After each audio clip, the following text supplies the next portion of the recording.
Kay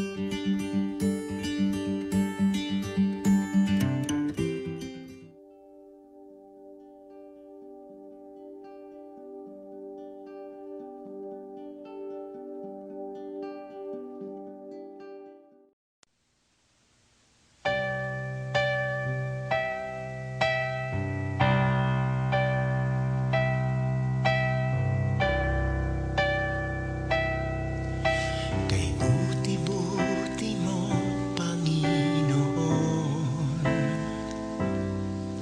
sa lahat ng oras, sa bawat araw, ika'y laging tapat kung magmahal. Ang iyong kaawaan ay magpawalang hanggan.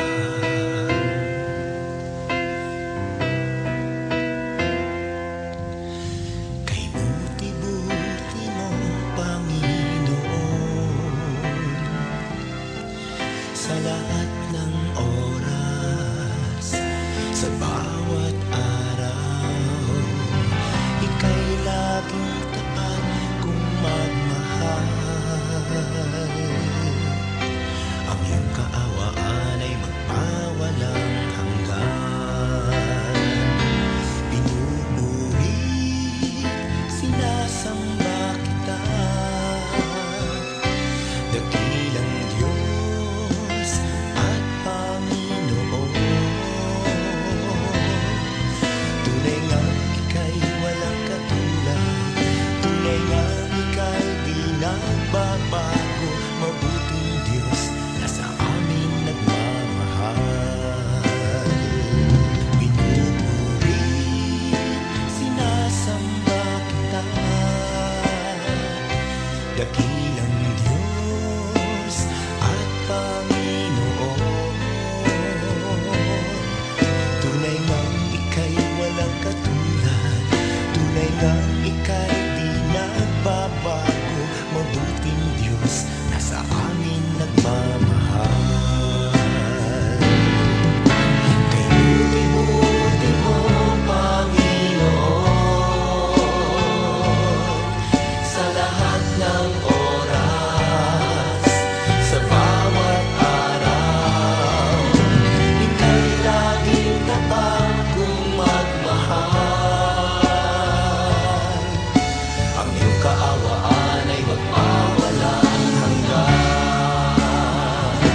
Pinupuri, sinasamba kita, dakilang Diyos at Panginoon. Tunay ngang ika'y walang katulad, tunay ngang ika'y di nagbabago, mabuting Diyos na sa amin nagmamahal. Pinupuri, sinasamba kita, dakilang Diyos at Panginoon.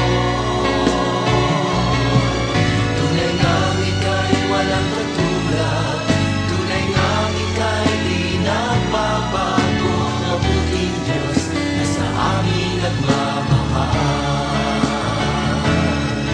Tunay ngang ika'y walang katulad, tunay ngang ika'y di nagbabago, mabuting Diyos na sa amin nagmamahal.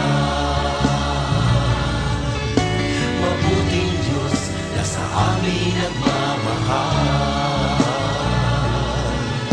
Mabuting Diyos na sa amin nagmamahal.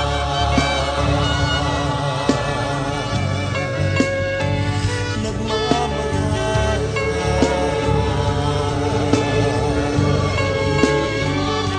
Nagmamahal.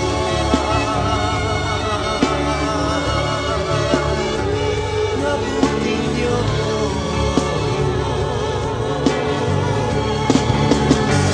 Kay buti mo,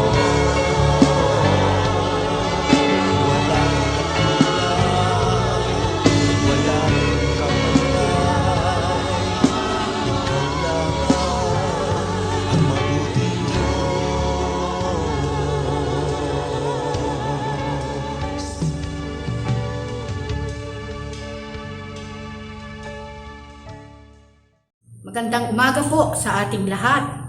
Salamat at sinasamahan niyo po kami araw-araw sa online prayer covenant.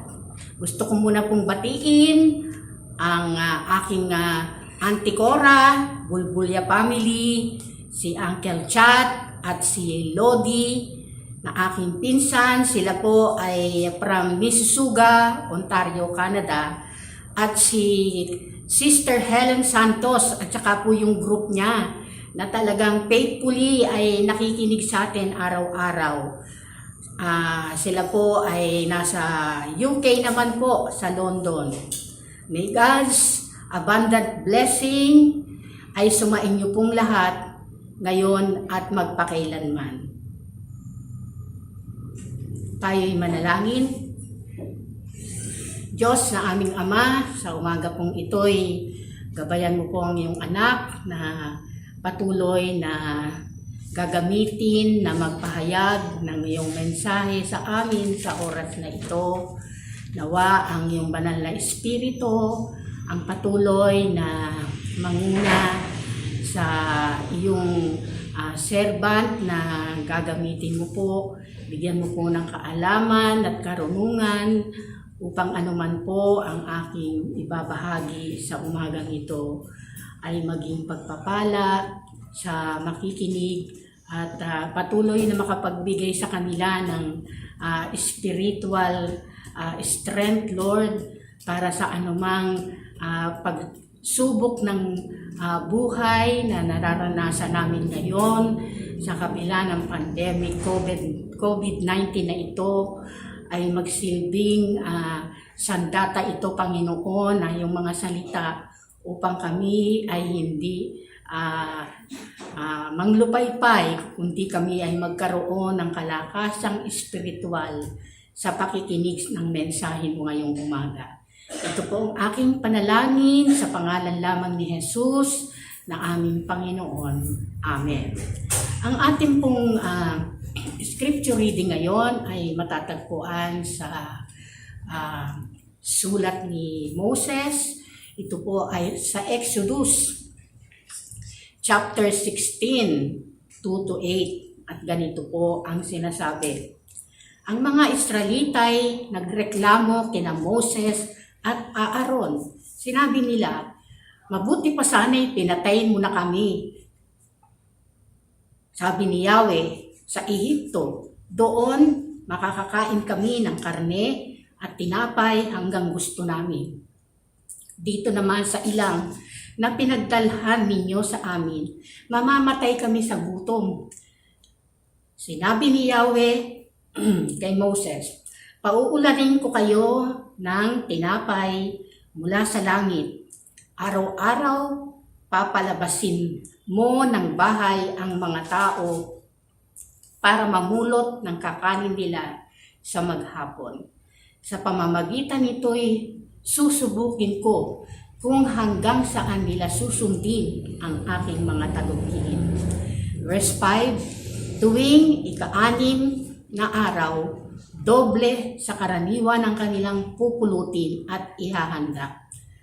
Verse 6, pagkatapos ng pakikipag-usap nila kay Yahweh, sinabi ni na Moses at Aaron sa mga Israelita, ngayong hapon ay mapapatunayan ninyo na si Yahweh ang naglabas sa inyo sa Ehipto. At bukas ng umaga makikita ninyo ang kanyang kapangyarihan. Narinig niya ang inyong reklamo laban sa kanya, sapagkat tuwing gagawin ninyo ito ay siya ang inyong inirereklamo, hindi kami. Idinuktong pa ni Moses, ngayong hapon bibigyan niya kayo ng karne. Bukas ng umaga ay tinapay ang ibibigay niya sa inyo. Ang totoo, anumang reklamo ninyo ay laban sa kanya, hindi sa amin. Sapagkat sino ba kami para pagreklamuhan ninyo? This is the word of God to the people of God. Nangyaring muli na ang mga Israelita ay nakatagpo o naka-encounter ng panganib at kakulangan at hirap. Sila ay nag-complain, no? At ang sabi nila ay, bakit mo pa kami nilabas sa Ehipto? Pero ganun pa man, ay laging ang Diyos ay nagpo-provide ng kanilang mga pangangailangan.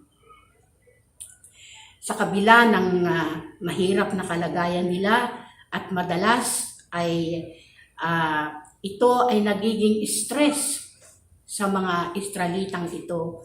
At sa kanilang pagrereklamo ay sa tutuusin po talagang gano'n naman po, no, na pag tayo'y nahihirapan, natural lang ang response natin ay magreklamo. At ito ang mga Israelita, ayaw na nilang bumalik sa kanilang pinanggalingan. Gusto nila ang maging buhay nila ay a little bit easier, no? Mas madali, no? At sa pressure nila na naranasan at that moment ay nawala ang kanilang focus, no, sa Panginoon, at sila ay nagreklamo kay Moses at Aaron. Pinapakita lang ito, mga kapatid, ang kanilang kakulangan ng pagtitiwala sa Diyos. At ang iniisip lamang nila ay ang pinakamabilis na paraan ng pagtakas, no? Mga magulang at kapatid, ganyan din po tayo, di po ba?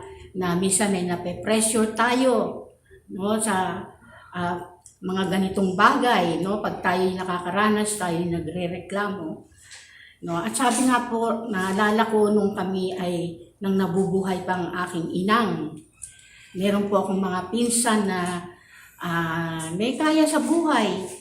At pag kumakain sila ay ang sasarap ng ulam nila sa hapag, no? Pero sila ay nag-iiyakan pa rin, no? Pero sabi nga ng lola ko, bakit ang sarap na ng ulam niyo eh, nag-iiyakan pa kayo, no? Ibig sabihin na hindi nila gusto yung ulam. Hindi daw kamukha namin na kaming magkakapatid, 10 kami, ay bigyan lang kami ng chicharon, nagkakatalo na po, no? Kaya imbis na magpasalamat, no, ay nandoon pa rin yung pagrereklamo. Sabi po dito na kung dumarating daw po yung mga ganong pagsubok at tentasyon, sabi po ay mag-focus tayo sa kapangyarihan ng Diyos at tayo ay kanyang tutulungan, no, anuman itong mga pinagdadaanan natin.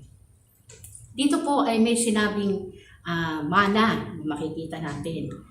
Tinawag po ng mga Israelita ay hamog na nagyelo sa pagkaing pinupulot, no?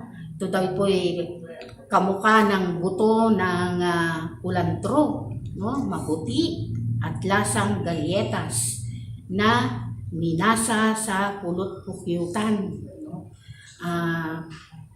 Ganun po pala kasarap, no, yung pagkakaloob sa kanila dahil sa kanilang pagrereklamo kay Moses at kay Aaron. Pero sabi nga ni Moses, hindi kayo nagrereklamo sa amin kundi sa Diyos. So ang Diyos ay nangako na talagang pinangako niya na ipoprovide ang kanilang pagkain, no, sa ilang. Pero nag-decide ng Panginoon na sila'y subukan sa kanilang obedience. Tinitignan ng Diyos na if they would obey Him, no? Kaya sila po ay pinaranas ng ganun. At sabi po dito ay we can learn to trust Him as our Lord only by following God, no? Yun po ang matututuhan natin sa text na ito. At meron pong mga main points, no, sa story na to, na ang Diyos ay nagpaulan ng tinapay na nagmumula sa langit, no, upang pakainin ang mga tao sa ilang, sa wilderness for 40 years. No? At ang Diyos ay walang katapusan. Di po ba ang kanyang pagtulong, no? Kahit na nagrereklamo ang mga Israelites, ay nandoon pa rin ang kanyang walang katapusang grasya, no? Na mula sa Diyos, no? Through Jesus Christ upang matugunan ang kanilang mga pangangailangan. Pero sabi dito, dapat daw ay you must daily make the effort to lay hold of Him. No, tayo ay manghawakan na sa kanyang pangako na kailanman ay hindi niya tayo pababayaan. Dito po sa teksto na ating pinag-aaralan, meron pong 4 na bagay, no, na katotohanan sa atin sa umagang ito. Una, God leads you into the places of need so that you will look to Him to meet those needs. Sabi doon na ang Diyos ay tayo ay nililid, no, sa isang lugar ng iyong pangangailangan upang tumawag sa Kanya, no, sa iyong mga pangangailangan. No, yun yung isang katotohanan dito na binabanggit. Meron po akong halimbawa na di po ba pag tayo ay yung ating cup, no, cup of coffee, pag ito po ay na bunggo natin na hindi sinasadya na tayo ay na padapa o natisod, no? Ano po ang lalabas dun sa cup na yun pag punong-puno? Di po ba kape? At kung ikaw naman daw ay ang puso mo ay puno ng discontentment, no? Bilang tao, yung ibig sabihin ka walang kasiyahan, puro reklamo na lang ang puso mo, natural po ang lalabas sa ating mga buhay ay pagrereklamo at walang kasiyahan. Ganun daw po yun, ano, na ang puso natin ay walang contentment, no? Walang satisfaction, no? Pararating na lang tayong nagrereklamo sa Panginoon. Diba? Tayo daw ay sabi dito ay dapat na magtiwala, no, sa Panginoon anuman ang ating mga pangangailangan. Pangalawa, when you look to the Lord, you'll see His grace and glory to be your sufficiency. No, yun yung pangalawang katotohanan dito sa pinag-aaralan natin, na tayo'y tumawag sa Kanya, masusumpungan mo ang Kanyang biyaya at kaluwalhatian upang maging iyong kasapatan. No? Kumbaga ay ang Diyos lamang, no, ang yung ating mga pangangailangan pisikal, no? It's temporary habang naririto tayo. Pero ang mas maganda yung hangarin natin na ang Diyos ang maging tinapay ng ating buhay upang sa Kanya kailanman ay hindi tayo magugutom. At pangatlo, sinasabi dito, yung pinopoint dito naman ay si Jesus Christ, the true bread of life that comes down out of heaven to satisfy our soul, ang ating kaluluwa, na kailanman ay hindi na tayo mauuhaw. Sabi nga niya sa John 6:35, ako ang pagkaing nagbibigay buhay, sabi ni Jesus. Ang lumalapit sa akin ay hindi na magugutom at ang nananalig sa akin ay hindi na mauuhaw kailanman. Yun po yung pangatlong punto na katotohanan na sinasabi ko dito. Na si Kristo mismo, no, ang ating kasapatan. At pangatlo ay sinasabi dito na katotohanan na binabanggit dito sa ating pag-aaral ngayon ay yung sinasabing damana, no? Sinabi ko na nga na pinopoint na si Jesus Christ. No, yung pala yung pangatlo. The true, yun nga, tunay na tinapay ng buhay. At pang-apat na point na gusto kong katotohanan na gusto kong iyan sa atin ngayon na you must daily make the effort to lay hold of Christ as bread for your soul. No? Dapat daw ay pagsikapan natin, panghawakan natin ang kanyang mga pangako na God will provide. No? Sabi nga, hindi niya tayo pababayaan. At meron akong gustong i-share sa inyo na kung tayo'y nahaharap sa ating mga pangangailangan, sa ating buhay, kung tayo ay lagi nating, di ba, lagi natin nararanasan na tayo ay biniblame natin yung ibang tao, no, sa pangyayari sa ating mga problema, nandoon daw po yung nagbe-blame tayo ng ibang tao, no? Katulad ng mga Israelites, di po ba? Biniblame si Moses, si Aaron, no? Ang sabi dito ay dapat daw po ay sabi, we should acknowledge that the Lord, no, nilalagay tayo sa mga ganitong sitwasyon ng pangangailangan para tayo ay tumawag at magkaroon ng pusong mapagpasalamat. No, hilingin natin sa Diyos na maging tayo, yung ibig sabihin, imbis na magreklamo tayo na magreklamo, we should pray. No, sabi magpasalamat kung anong meron tayo, maging makontento tayo. Meron dito na isang pastor na nung first time daw niyang mag-serve sa isang church ay nakaranas siya na napakahirap na difficult time, no? Kasi yung mga elders ay gusto siyang alisin, no? Kasi nga nag-o-oppose siya na yung about the position of abortion, no? Ito yung nangyari sa Amerika, no? Siya ay hindi siya sang-ayon doon, tong pastor na to. Ngayon, nung siya ay naglalakad na papunta doon sa pinto ng simbahan para sa isang meeting, para malaman kung ano magiging future niya dahil pro-abortion, hindi siya pumayag. Ay siya nananalangin, no? Tahimik nananalangin siya na yung God's peace, no, ay madaman niya yung sa kanyang kabalisahan, no?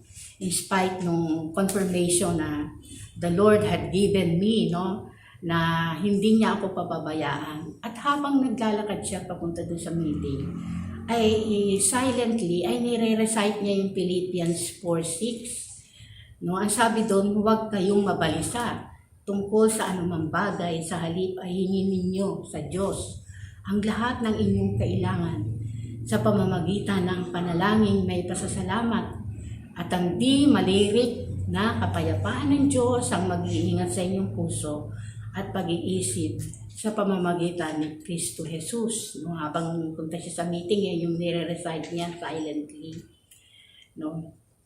At ang Diyos ay nangusap sa kanya at narinig niya. No? Sabi sa kanya ng Panginoon, I haven't heard you take me for this trial. No, yan ang sabi sa kanya ng Panginoon.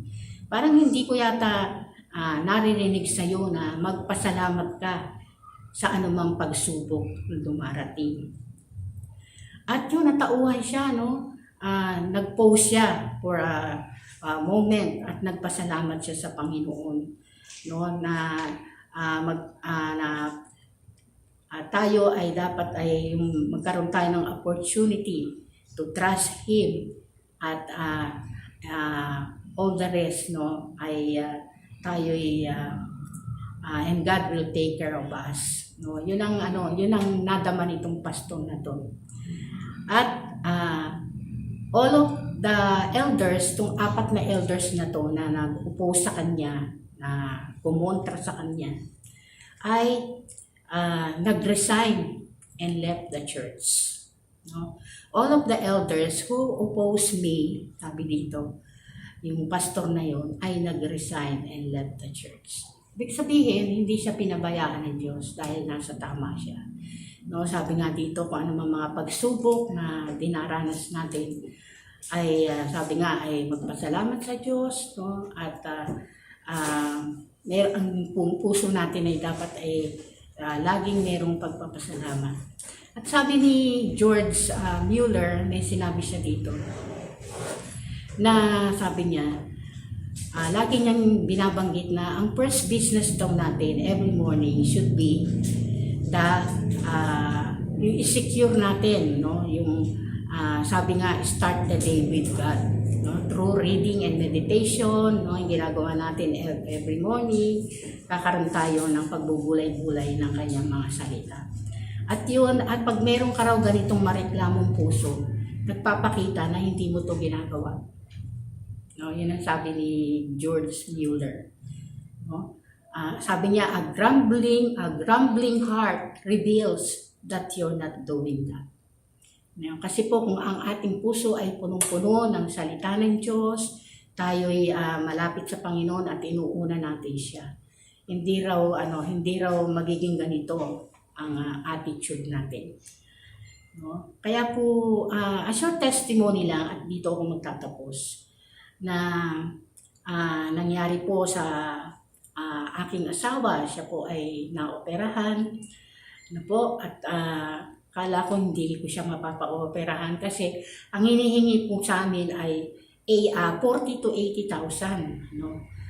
At yun nga po, at nagkaroon din po siya ng radiation at ngayon ay monitor po ang kanyang blood, no?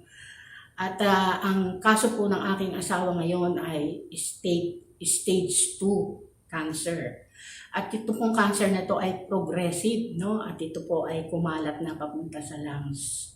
At by January ay another radiation na naman po, no, ang hinaharap namin.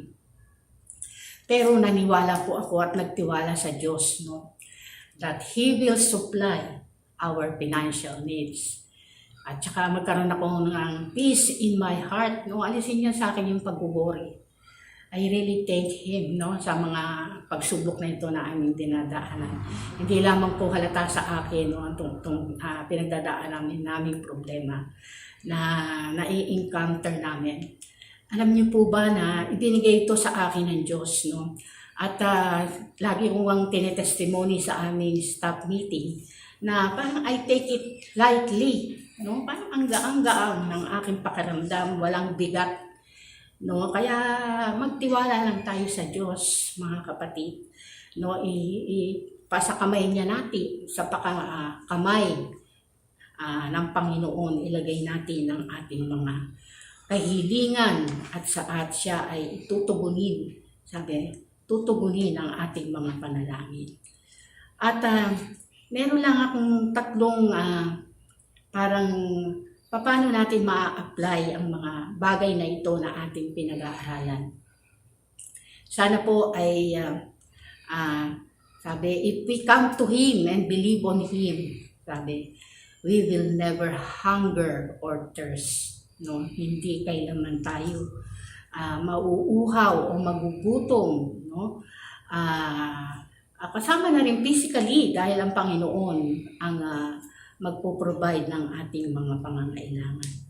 At ang tanong sa atin, paano natin maa-apply ito sa ating personal na buhay ngayon? At pangalawa, si Paul mismo, sinabi niya at naranasan niya sa 2 Corinthians 12:9, hindi ko na po babasahin. Sabi doon, my grace is sufficient for you. No, ayan na po ang napakagandang pangako ng Diyos. Ano po ba ang ibig sabihin nito sa iyo, kapatid, ngayong umagang ito?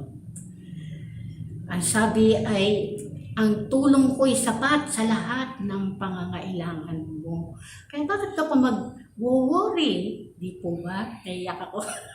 Bakit ka mag-worry kung ang pangangailangan mo pala ay isusupply ng Panginoon? Kaya nga, sa Matthew din sabi niya, why worry if you can pray? Diba? Sabi niya, bakit ka mag-aalala kung ang Diyos, ang iyong, ba't hindi ka manalangin at idulog mo sa Panginoon? At sa pakahuli-hulihan ko ay gusto ko iwan sa inyo na ano ba yung mga dapat mong palitan o baguhin sa iyong mga schedule, no? Tuwing umaga, no? Unang umaga pa lang na araw-araw para maranasan mo ang kasapatan, kadakilaan ng Panginoon. Sabi nga, start the day with God. Gawin mo ito, kapatid. At ikaw ay pagpapalain ng Panginoon at kailanman ay hindi kanya iiwanan ni pababayaan man. In the name of the Father, and of the Son, and of the Holy Spirit. Amen. Tayo yumuko at tayo manalangin sa oras na ito. Diyos ng himala, Diyos ng kami po ay iyong tinutubos. Narinig po namin ngayong umaga na ang aming mga pangangailangan ay yung ibibigay, magtiwala lang naman kami, Panginoon, sa iyo. Ibukas namin ang aming mga puso completely through faith so that we may always rely on you, Lord. Thank you po for your message this morning. May you continue to be with us, Lord. As you promise, you never leave us nor forsake us. This is our prayer in the mighty name of Jesus, our Lord and our Savior. Amen. Na-bless po ba kayo ngayong umagang ito? At kung kayo po ay na-bless, i-share niyo po ito sa inyong mga kaibigan, sa inyong mga kamag-anak, upang sila naman din po ay ma-bless din kung paano ninyong naranasan ito. At kung kayo po ay may mga prayer requests, malaman po namin, nandyan po nakasulat ang inyo pong mga manggagawa ng St. Paul UMC ay patuloy kayong ipapanalangin. May God bless you and keep you safe now and forevermore. Until next time.